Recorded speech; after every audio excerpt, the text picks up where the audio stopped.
to the people of Nueva Ecija, led by your governor, congressmen, mayors, the officers and members of the Armed Forces of the Philippines and the PNP, fellow government workers, good afternoon. It is my pleasure to introduce to you this afternoon our President of the Republic of the Philippines, Mayor Rodrigo Rua Duterte.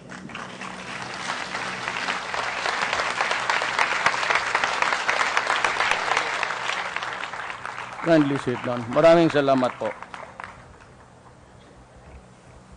Secretary Pauline Jean Rosel Ubial of the Department of Health, Secretary Delphine Lorenzana, the Department of National Defense, Secretary Ivasco, the Office of the Cabinet Secretary, Director General Isidro Latmenia, Philippine Drug Enforcement Agency, Mr. Wang Rulon. Mr. Wang, please accept my gratitude and that of the Filipino people. Governor Sarina Umale, Mayor Adrien May Cuevas, Lieutenant Ricardo Visaya, Lieutenant General Eduardo Wanyo, the other members of the Mega Drug Abuse Treatment Rehabilitation Center, beloved workers in government, my beloved also countrymen. When you are a friend, you do not treat him badly before the public. You do not humiliate an ally. And at all costs, you must save the friendship as an ally and friend so that you can help each other in the world of geopolitics. Alam mo, what hurt me so much was really, and because I know the gravity of the problem, I was mayor for 23 years in Davao City. Kaya alam ko kung gaano kalalim ang laro. But I was not really expecting it as terribly as it would come to me when I became president. I was very strict in Davao. Totoo yan. There are allegations of extrajudicial killings. But, we cannot dwell on our sins if there are any. We have to dwell on what to do to improve the situation, especially if it is the country does it at stake.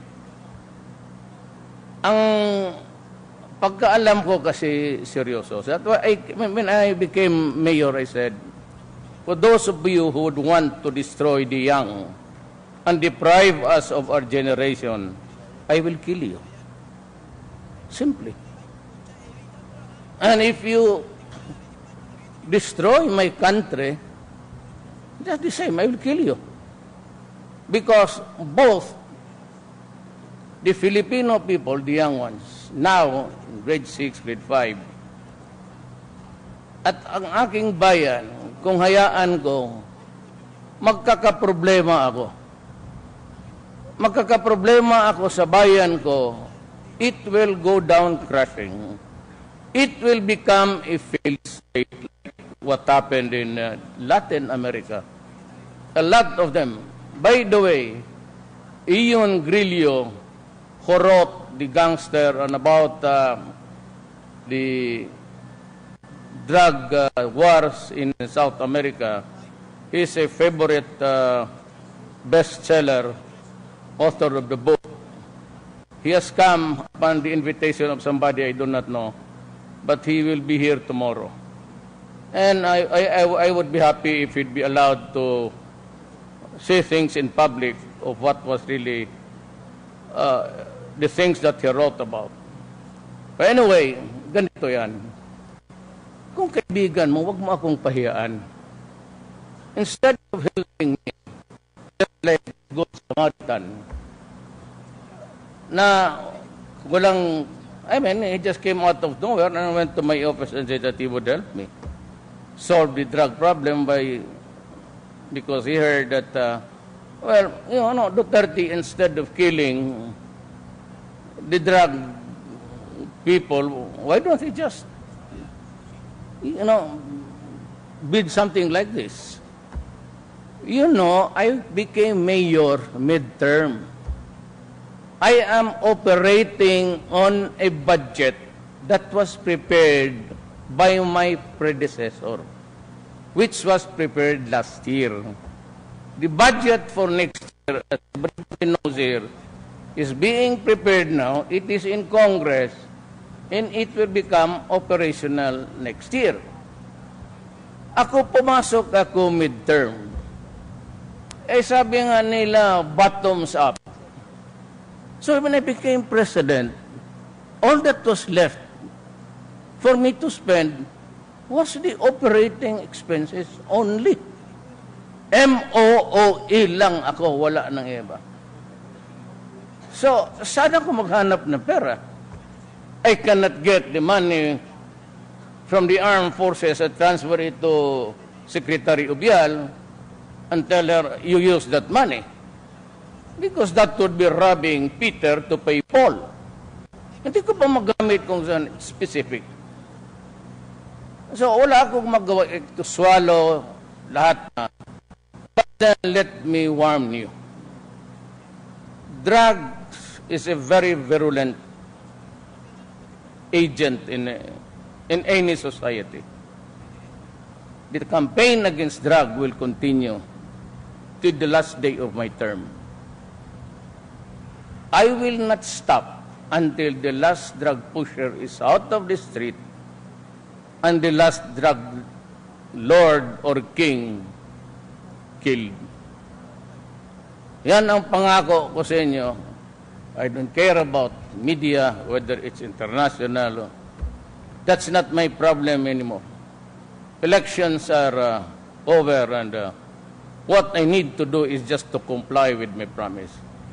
Remember that I promised the country that if elected, I would do away with graft and corruption. And it will be done, I assure you. I give you my solemn promise. Then, drugs, with the help, of course, of the good souls in this planet, we will overcome and make it. Basta sa panahon ko, tatapusin ko ito. Kung hindi ako matapos, okay lang. But, you know, we live by our destiny in this planet. So nakita ko sa Davao, noong naging presidente ako, same.